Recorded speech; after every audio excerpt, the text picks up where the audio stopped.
The enormous chamber of the United Nations fell silent as the air itself seemed to shimmer.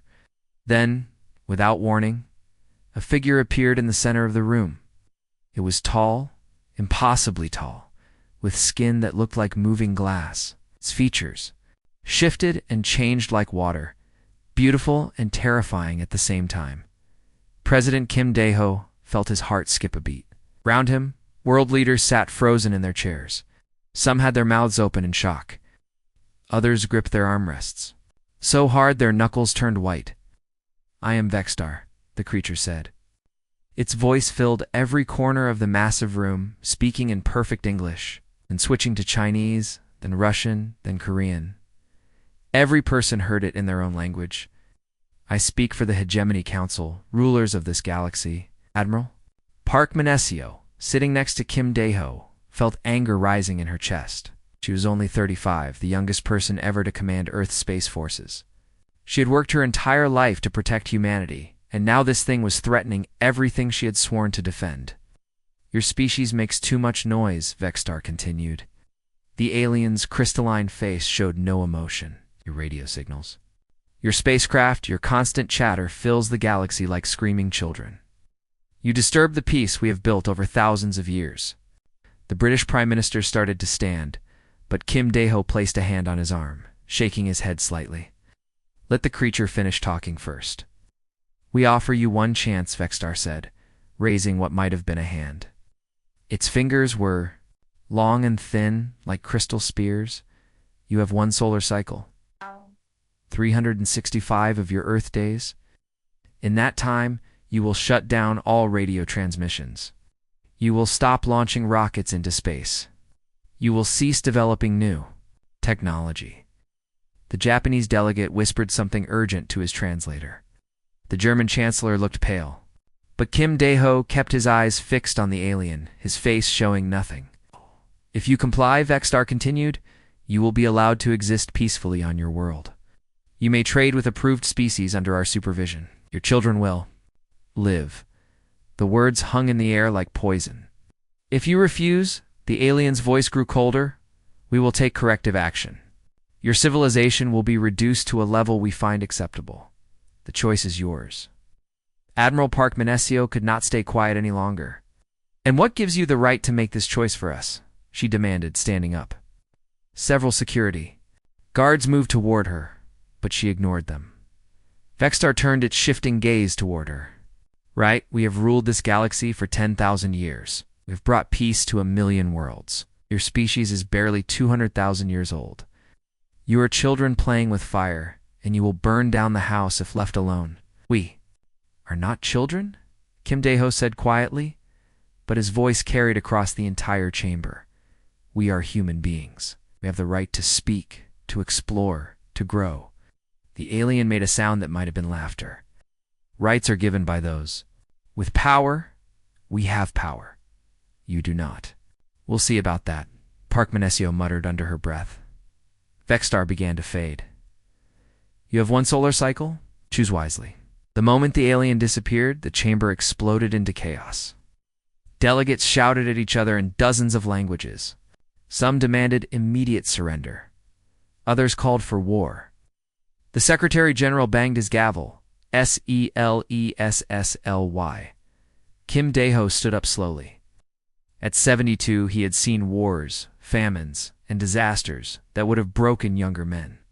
But he had never seen anything like this. "My fellow leaders," he said, and somehow his voice cut through all the noise. "They have given us a choice. Submit or fight." "We can't fight them," the Australian Prime Minister shouted. "Did you see what that thing was? They have technology we can't even understand, and we learn." Park Manesio said firmly, "We adapt. We survive. That's what humans do." The Chinese president shook his head. "They disabled 3 orbital stations in minutes, our best defense systems. Couldn't even detect how they did it."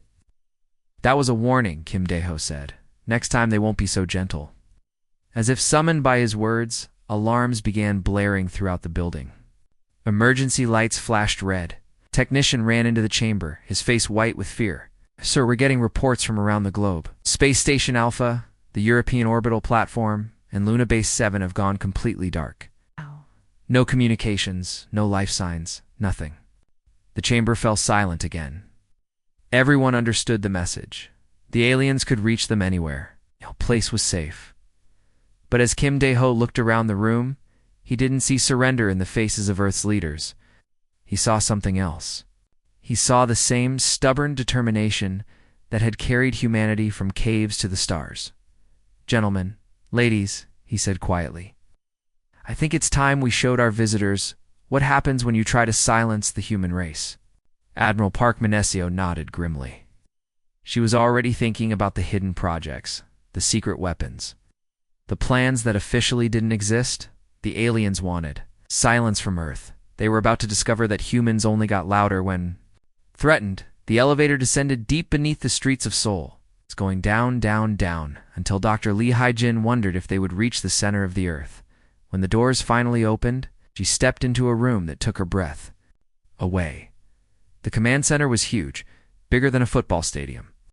Hundreds of people sat at glowing screens, their faces lit by blue and green lights. These weren't just Korean technicians. She could hear English, Spanish, Russian, Arabic, and a dozen other languages as people from every nation on Earth worked. Together, Dr. Lee, over here. Captain Nam Woo-jin waved her toward a massive wall covered in screens. Each screen showed a different part of Earth. Satellites spinning in space, radio towers reaching toward the sky, ships floating in the ocean. All of them were connected. All of them were ready. Dr. Lee sat down at her station and began typing. Her fingers moved so fast, they were almost a blur. Numbers and symbols filled her screen as she made final adjustments to the most powerful transmission system ever built. "How long until we're ready?" President Kim Dae-ho asked, walking up behind them. Even though he was the most powerful man on Earth, he looked nervous. 10 minutes, Dr. Lee said without looking up. "Every radio dish on the planet is connected now. Every satellite, every cell tower, every broadcasting station. When we turn this on, it's going to be like shouting through a million loudspeakers at once." Captain Nam checked his instruments. The orbital arrays are locked in position. Luna. Base is standing by. Even the deep space probes are ready to boost our signal. Kim Dae-ho nodded slowly. 3 days had passed since the alien ultimatum. 3 days of panic in the streets, emergency meetings, and desperate planning. Some countries had wanted to surrender immediately. Others had started building bunkers. But Kim Dae-ho had a different idea. "Sir," a young technician called out, "we're getting reports from around the world. Everyone is ready. The Arecibo dish in Puerto Rico, the Goldstone Complex in California, the Parkes Observatory in Australia. They're all aligned and powered." Up. Dr. Lee looked up from her screen. "President Kim, are you sure about this? Once we send this signal, there's no taking it back. The aliens will know exactly what we're thinking." Kim Dae-ho was quiet for a moment. Then he smiled, and it was the first time anyone had seen him smile since the aliens appeared. "Good," he said. "Let them know." The countdown began. On screens. Around the room, numbers ticked down from 60, 59, 58, 57. "All stations report ready for transmission," Captain Nam announced. 40-3, 42, 41. "Power levels at maximum," called out another technician. 20-8, 27, 20-6. Dr. Lee's hands hovered over her keyboard. Everything they had worked for came down to this moment. 10, 9, 8, 7, 6, 5, 4, 3, 2, 1. Kim Dae-ho shouted. Dr. Lee pressed the button. Across the Earth. Every transmission device activated at exactly the same second. Radio waves more powerful than anything humanity had ever created shot out into space. But this wasn't just noise. This wasn't just random signals. The transmission carried the sound of Beethoven's Ninth Symphony, the music that made people cry with joy. It carried the words of Shakespeare, poetry so beautiful it had lasted for hundreds of years. It carried Einstein's equations, the mathematical truths that had unlocked the secrets of the universe, and it carried the laughter of children playing in parks around the world. "Signal strength is incredible," Captain Name reported, his voice full of amazement. We're putting out more power than our sun produces in radio waves. On the screens, they could see the effects. The aurora borealis, usually only visible near the North Pole, was now dancing across the sky above every major city. The transmission was so strong it was actually lighting up the atmosphere. Mars base is reporting they can see our signal. A technician called out. It's creating light shows in their sky too. But at the heart of all this magnificent chaos was one simple message, broadcast in every human language. Korean, English, Mandarin, Spanish, Hindi, Arabic, and hundreds more. The same words, over and over. We are human. We do not yield. Deep in space, alien monitoring stations that had been quietly listening to Earth's radio chatter for decades suddenly found themselves overwhelmed. Their sensitive equipment, designed to pick up the faintest whispers from across the galaxy, was being blasted with more signal than they could handle. On a hegemony ship near Jupiter, Commander Zeekdith stared at his instruments in disbelief. "What are they doing?" he asked his subordinates. "It appears to be some kind of cultural transmission, sir," his communications officer replied. "Music, literature, scientific data, but the power levels are impossible. No species should be able to generate this much signal strength." Back in Seoul, Admiral Park Manesio entered the command center with a smile on her face. She walked over to Kim Dae-ho and handed him a data pad.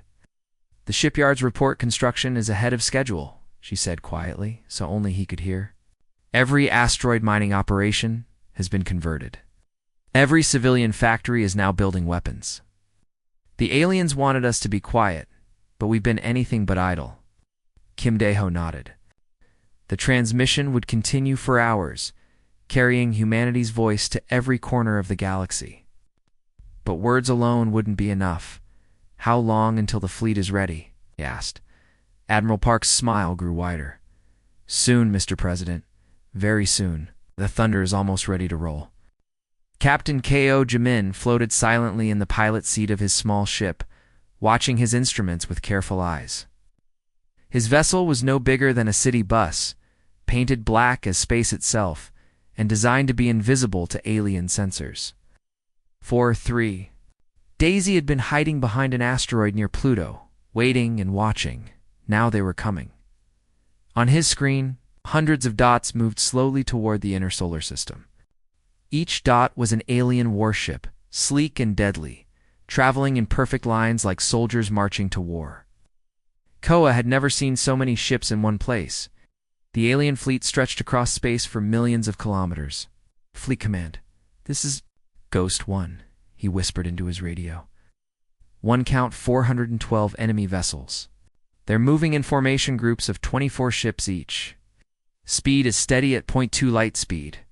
The response came immediately from Admiral Park Manescio, her voice crackling through the encrypted channel. "Copy that. Ghost 1. What's their estimated arrival time?" Ko checked his calculations again. 18 hours until they reach Mars orbit. 26 hours until they reach Earth? Understood. Continue monitoring and stay hidden. Ko watched the alien ships pass by his hiding spot. Each one was beautiful in a terrifying way, made of what looked like polished silver and crystal. They moved without making any sound, without leaving any trail. These weren't crude human rockets that belched fire and smoke. These were the products of technology thousands of years more advanced than anything Earth could build. But as Ko watched them pass, he smiled. The aliens had no idea what was waiting for them. Far away, in the command center of the flagship Incheon, Admiral Park Manescio stood surrounded by floating screens showing every corner of the solar system. Each screen showed ships, weapons, and people getting ready for the biggest battle in human history. "Commander Yoon Sujin, report from the asteroid belt," she ordered. Commander Yoon's face appeared on one of the screens. She was floating in zero gravity aboard a converted mining station, her hair tied back and her face streaked with grease. "From working on machinery? All hidden shipyards are operational, Admiral," she reported with a grin. "We've got 3,000 ships ready for combat. The old cargo haulers have been fitted with missile pods.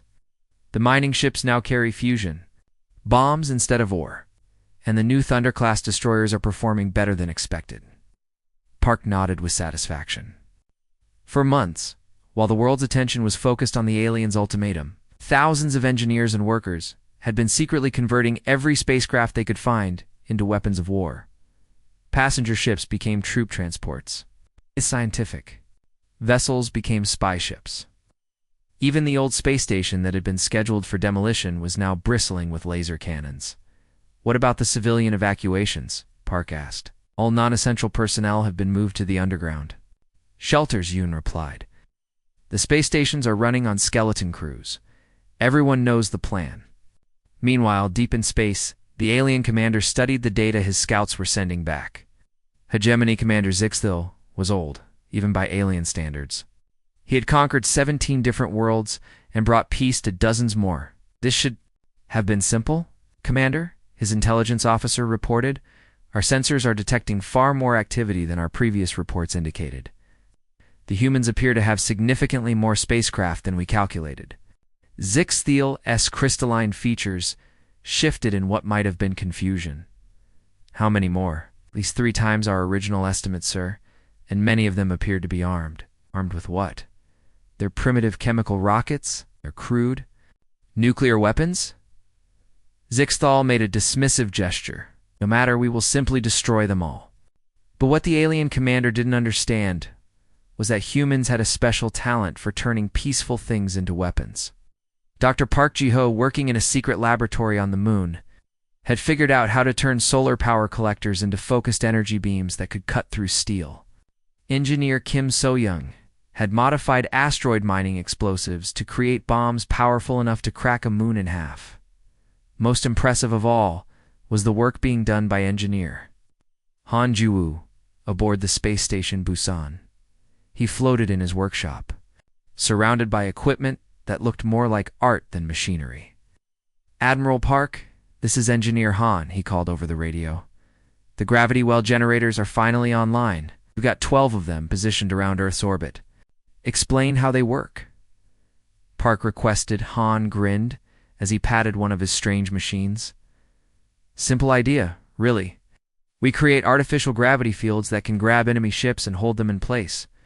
Think of it like invisible hands that can reach out and grab things in space. Once we catch them, they can't move, and our other weapons can target them easily." "And you're sure they'll work?" "Tested one on an old satellite yesterday. Crushed it like an egg." Han's grin grew wider. "When those alien ships get close enough, we'll show them what human creativity looks like." Across the solar system, similar preparations were being made. On Mars, colonists were setting up missile batteries. In the asteroid belt, miners were loading their ships with explosives. Even the scientific research stations had been turned into military outposts. Aliens were coming with superior technology and thousands of years of experience.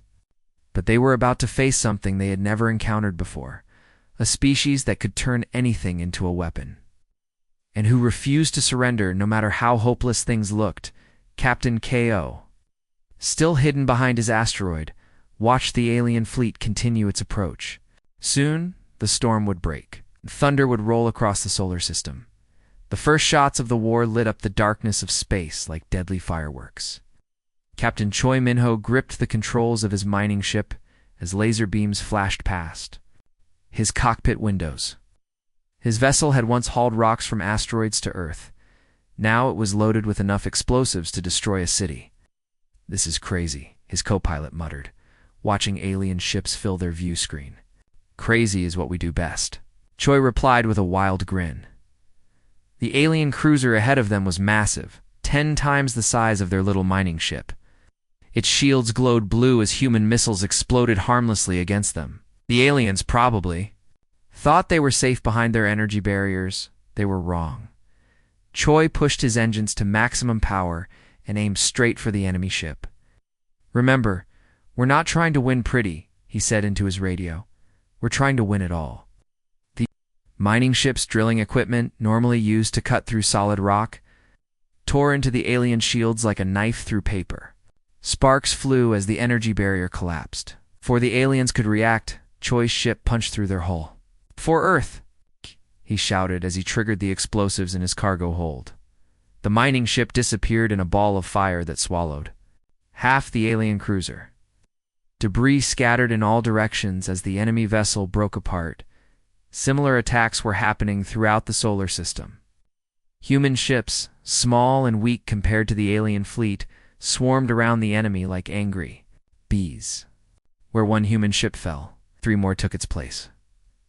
Commander Lee Dong-wook led a squadron of converted cargo ships against an alien battleship.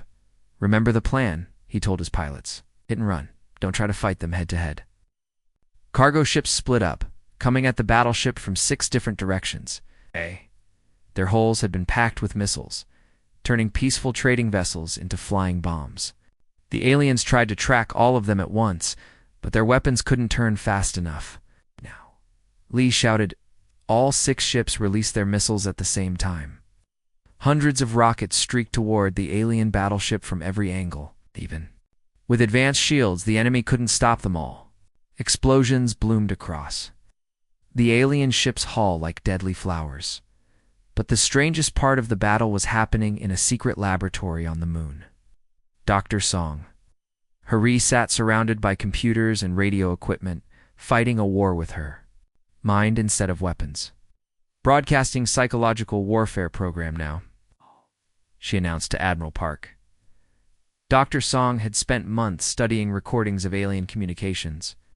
She had discovered that their society was built on strict rules and chain of command. Every alien knew exactly who they were supposed to obey and who was supposed to obey them. So she decided to break those rules. Her transmission sent carefully crafted signals that confused the alien command structure. Fake orders that seemed to come from alien commanders. False reports that made alien captains think their superiors had been killed. Messages that turned alien ships against each other. In the alien fleet, chaos began to spread. Commander Zixthal watched in horror as his perfectly organized formation fell apart. "Why are the 3rd Squadron attacking the 5th Squadron?" he demanded. "They report receiving orders to do so, sir," his communications officer replied, confusion clear in his voice. "I gave no such orders. Orders appeared to come from your personal command frequency, sir." Zixthal realized what was happening, but it was too late. Half his fleet was fighting the other half, and the humans were picking off isolated ships. One by one, Admiral Park Menesio watched the battle from her flagship with grim satisfaction. The human fleet was taking heavy losses, but they were winning. Somehow, impossibly, they were winning. "All Thunder-class destroyers, initiate operation." "Silence Breaker," she commanded. The Thunder-class ships were humanity's secret weapon. Built using technology stolen from previous alien encounters, they were faster and more heavily armed than anything Earth had ever built before. Now 12 of them moved into attack position. "This is Thunder 1, reported Captain Kim Dejen. "Target locked, firing main guns." The new weapons unleashed beams of pure energy that punched through alien shields as if they weren't there. Enemy ships that had seemed invincible moments before exploded into clouds of glowing gas. But perhaps the most shocking moment came when Commander Bae Soo-jin led her Marines in an attack that no alien had ever imagined possible. Her assault ship latched onto the hull of an alien flagship and began cutting through the metal. "What are they doing?" the alien captain asked his crew. "They appear to be attempting to board us, sir." "Board us? That's impossible. No civilized species attempts boarding actions in space combat. But humans, as the aliens were learning, didn't fight like civilized species." Bae's Marines cut their way into the alien ship and began fighting room by room through corridors that had never been designed for combat. The aliens had weapons, but they didn't know how to fight inside their own ships. "A bridge secured," Bae reported as her Marines captured the alien command center. "This ship is ours now." As the battle raged on, Engineer Han Gi-woo activated his gravity well generators. Invisible hands of crushing force reached out and grabbed entire squadrons of alien ships, holding them motionless while human weapons tore them apart. The aliens. Perfect formations, built on thousands of years of military tradition, crumbled under humanity's chaotic and unpredictable assault. They had come expecting to face a primitive species that would surrender quickly. Instead, found themselves fighting an enemy that turned everything into a weapon and refused to follow any rules of civilized warfare. Fleet Admiral Park Manesio pressed her hand against the cool metal of the observation window and stared out at the stars. 6 months ago, those distant points of light had seemed impossible to reach. Now, standing on the bridge of the starship Sol, humanity's first vessel, capable of traveling between star systems, those same stars looked like destinations waiting to be explored. The ship around her hummed with power that came from alien technology. After the Great Battle, human engineers had worked day and night to understand the captured enemy vessels. Dr. Lee Hai-jin had led teams of scientists who took apart alien engines, its weapons and computers, piece by piece until they figured out how everything worked. Admiral Captain Yoon Soo-jin approached with a datapad in her hands. Her uniform was crisp and new, bearing the lightning bolt symbol of Earth's Stellar Defense Force. "We're receiving reports from our monitoring stations throughout the galaxy." Park took the pad and read through the messages. H1 made her smile a little wider. "The Kelmorian Empire has changed the route of their expansion fleet," she read. Aloud. "They're now avoiding all systems within 50 light-years of Earth. The Zenthari Collective has issued new guidelines telling their ships to stay away from human space. Even the Hegemony Council's own fleets are taking longer routes too. Avoid our territory." Captain Yoon grinned. "Word travels fast in space, doesn't it, Admiral?" Before Park could respond, the air in front of them shimmered, and President Kim Dae-ho appeared as a hologram. Even though he was millions of kilometers away on Earth, the new communication technology made it seem like he was standing right there with them. "Admiral, Captain," he nodded to both of them. "I have news from Earth. The Hegemony Council has sent us another message." Park raised an eyebrow. "Let me guess. Another ultimatum?" Kim Dae-ho shook his head, and for the first time in months, he looked genuinely amused. "Actually, no. They're requesting negotiations. They want to talk about establishing formal relations between the hegemony and humanity." "Negotiations?" Captain Yoon laughed. 6 months ago, they wanted us to shut up and disappear. Now they want to talk? Apparently, our little demonstration got their attention," Kim Dae-ho replied. "They've never encountered a species that fought back the way we did. They're not sure what to do with us." Dr. Lee Hai-jin looked up from her workstation, where she was putting the finishing touches on humanity's latest project. The new communication array was 10 times more powerful than anything Earth had built before the war. It could send messages to the very edge of the galaxy. "They wanted silence," she said with a satisfied smile. "Instead, they taught us how to make our voices heard across the entire universe." She activated the array, and immediately signals began flowing in from across the galaxy. Messages from dozens of different species, most of them asking the same questions. Who were these humans? How had they defeated the mighty hegemony? Could they help other oppressed species fight back against their overlords? Park studied the incoming messages with interest. "It seems we've inspired others," she observed. "The hegemony kept the peace by making everyone afraid to fight back," Kim Dae-ho explained. "But when they saw a small species like humanity defeat hegemony forces, they started wondering if they could do the same thing." Throughout the galaxy, the story of Earth's defiance was spreading like wildfire. On worlds that had been conquered, centuries ago, people whispered about the humans who had said no to the hegemony and lived to tell about it. Some species were even starting to rebel against their hegemony overseers, Captain. Yoon brought up a star map showing the local sector of the galaxy. Red dots marked hegemony-controlled systems, while blue dots showed human territory. But now, there were green dots scattered throughout the map, marking systems where local species had declared independence from hegemony rule. "Look at this," she said, pointing to a cluster of green dots. "The Vorthan system, the Kelix colonies, and the Zenith Federation have all broken away from hegemony control in the past month. They're citing Earth's example as their inspiration." Far away, in a distant part of the galaxy, Commander Koa Jaemin stood on the bridge of the diplomatic vessel Busan. His mission was to make contact with species that had never heard of humanity before, to establish trade relationships and military alliances. "Earth Command, this is Diplomatic Mission Alpha," he transmitted across the light years. We've just completed negotiations with the Threx Republic. They're offering to share their advanced medical technology in exchange for our military training programs. Ko looked out at the alien stars surrounding his ship. Each one represented a potential friend, a potential ally, or at least a species that wouldn't try to silence humanity. "The thunder echoes, Admiral," he said into his transmitter. "And the galaxy is listening." Back on the Sol, Admiral Park smiled as she received KO's message. Human ships were now exploring star systems that had been closed to outsiders for thousands of years. The lightning bolt insignia of Earth's Stellar Defense Force was becoming known throughout the galaxy, not as a symbol of conquest, but as a symbol of hope for species that had forgotten what freedom looked like. The Hegemony Council had made a simple mistake.